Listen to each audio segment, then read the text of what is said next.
My boyfriend refuses to sleep with me with protection, so I faked being pregnant. Started dating like a year ago, and when we started dating, I got on birth control. Like, I tried for 6 months and it just doesn't work. Like, I feel horrible. One of my biggest fears is to get pregnant, so I said we're gonna have to start using protection now. Like, he literally started freaking out in the beginning, saying he wouldn't do that. Like, he refused to do it. And I told him, well, this is not really a negotiable thing, so if you don't use it, we're just not gonna do anything ever. And like for the past 6 months, it's been like a struggle whenever we decide to do anything, because like he's constantly like trying not to use it. The thing is, like, I'm obsessed with him, I love him, and he kind of started saying that he would probably break up with me because he just couldn't be in a relationship if he had to have intercourse like that. So a week ago, I was actually furious because he did the most disrespectful thing ever, I think. So I said, okay, let's do it without anything.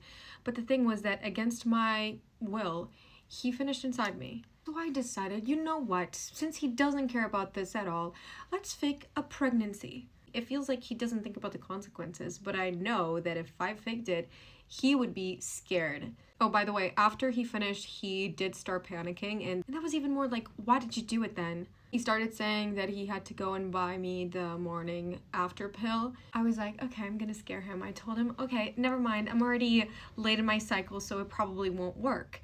And I know this is not like technically right, but he doesn't know it. So I knew I wasn't gonna be pregnant because of the cycle and everything, but still I wanted to scare him because I thought it was just very disrespectful that he didn't think about it. And I was like, you better get serious about this because there is no way, you already know this, there's no way that I'm ever gonna get an abortion. So then I go a step further and I say, okay, so I'm probably gonna have to quit my job, so you're gonna have to like get a second job. And he was like, okay, let's do a pregnancy test right here, right now. And I was like, it doesn't work like that. It wouldn't show up, like it'll probably just show up in a few weeks. And this was a week ago, so when I tell you that throughout this whole week, like, he hasn't been able to eat anything. I already got my period, by the way, but he doesn't know it because he doesn't even want to do anything. I think he needs to learn his lesson. So I'm probably gonna say like the truth in like 2 days or something. I'm just like actually enjoying seeing him suffer. Yesterday I heard him cry in the bathroom and I kind of felt guilty, but this was what he needed to learn the lesson. So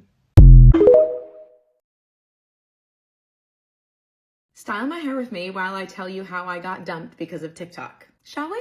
First of all, not Lawrence. We're good. So I started doing TikTok in the summer of 2021, 6 months after a devastating breakup. I started my TikTok with dating content. I was doing get ready with me's and story times about the dates I was going on. At this time, I met a man through Hinge. He was local to the city where I was living at the time, not in London. It was going well. We had been on a number of dates, pubs, meals, films, etc. I liked him, felt like he liked me, we got along great. I should add, the content that I was doing at the time was sharing details about what we did on these dates, how they went, and what happened. It was so fun. I want to say we had been on 5 dates. We're planning our 6th. And it was a bank holiday Monday, so we planned a park date with a little blanket and some nibbles just down at one of the local parks. It was a sunny day. We were excited.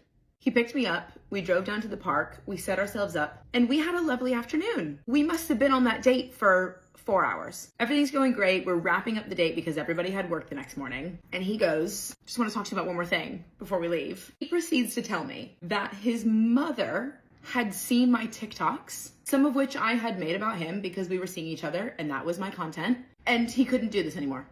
The details of the conversation escape me because it's been years. I also blacked out. But the gist was, my mom and her friend found your TikTok, and I'm not a fan, so this is done. As you can imagine, having just been on a 4-hour date with this person, I was floored and also humiliated, which I shouldn't have been, by the way.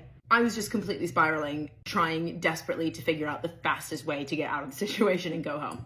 In the end, he just drove me home, gave me a hug without even getting out of the car, and I never saw him again. I should say, no beef with this guy. He was very nice and we got along well. But I obviously went into a total panic frenzy, which again, I shouldn't have. I didn't know what to do. I couldn't believe that that had just happened. So in the end, I took all of my videos down. I completely regret doing that now. Really wish I had just left them up because at the end of the day, those were my stories to tell. But what's done is done. And I still love TikTok, so here I am. And that's how I got dumped because of TikTok. Story time of what it was like dealing with a guy who couldn't take no for an answer. Also, this is just a trigger warning. If you've ever been a victim of SA, please don't watch this video. Anyways, let's get into the tea. Anyways, this happened in my first year of university. I was living in a dorm. So me and my dorm mates one day were like, oh, it would be really fun if we like swiped on Tinder together. So of course I was chosen to make the account. And so the guys are swiping through this Tinder account that has like my photos on it, and they see someone that they know. And they swipe right on him, and of course it's a match, and he actually happens to live on the floor below us. So of course these immature men run downstairs and go up to the guy and be like, oh my god, she matched with you, she likes you. God, what am I doing? Anyways, I think they were like messaging him too and stuff. And so I go downstairs because I'm like, oh, I want to see this guy. Like, he's not that bad looking. Like, I wouldn't necessarily swipe right on him. So we go downstairs and it's literally like middle school. Like, both people on each of our floors are like screaming and being like, oh my god, yay. It's low-key pretty embarrassing, but like he seems really happy, and I'm just like, ooh, maybe I should tell him like I wasn't the one that swiped and I'm not the one that was texting him. They're like all egging us on to give each other our numbers, so I'm like, you know what, whatever, I'll do it, and then I'll just privately text him after, hey, like,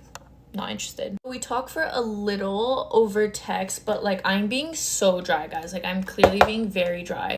And then I drop the bomb and I'm like, hey, like you're really sweet and really nice and cute, but I didn't match with you. Like, I'm not interested. It was my friends that were messaging you and stuff. Like, I'm so sorry. And like, I didn't think much of that conversation after. I thought it went pretty well. And then came the weekend. Everyone's outside. Everyone's like partying and stuff. And I'm outside my dorm. And I'm just there like waiting for my Uber, and I see this guy come up to me. And he was pretty drunk. I've never interacted with him when he was drunk. He's basically just hitting on me, telling me like I'm so beautiful, whatever. I'm like, thanks, not interested. And then I tell him I'm going to see someone else. Like, I'm not interested in him. I have someone that I'm seeing. His personality, literally like that, changes. He gets in my face and he's like, that's not fair. He's like, why won't you be with me? Why won't you kiss me? I like you. That's not fair. And I'm like, how does that have anything to do with what I'm supposed to do with you? Like, just because you like me does not obligate me to hook up with you. That's literally what I told him. And he's getting so angry. And honestly, I feel like I'd be more scared, but we were like out in public, even though he was like getting all in my face and stuff. I literally don't know why. So yeah, I'm scared, but I'm also like, bitch, what do you think you're gonna do? So I stand my ground, and then he starts cussing me off, like literally calling me a whore, being like, fuck you, whatever, and storms off. This was all very shocking to me because he was genuinely such a nice guy when he was sober. Like, couldn't even hurt a fly. Anyways, not even a month later, rumors start going around that he's getting kicked out of our dorm. Check out part 2. Do you really think I care if you don't like me? On my own birthday, I woke up covered in blood. It was literally my special day, and I woke up confused and I couldn't even walk for 1 to 2 years. Comment if I peeve this on your For You page. I don't really like to talk about this because it's such an emotional topic, but I did go through that. Not only could I literally not walk, I could not talk either. I had to communicate through noises. Even after those 1 to 2 years, the suffering was not over. I was forced to go places I did not want to go to and sit there and listen to people I did not want to listen to. It was honestly one of the worst things that's ever happened to me, especially since I was forced to do it and I didn't even ask for this.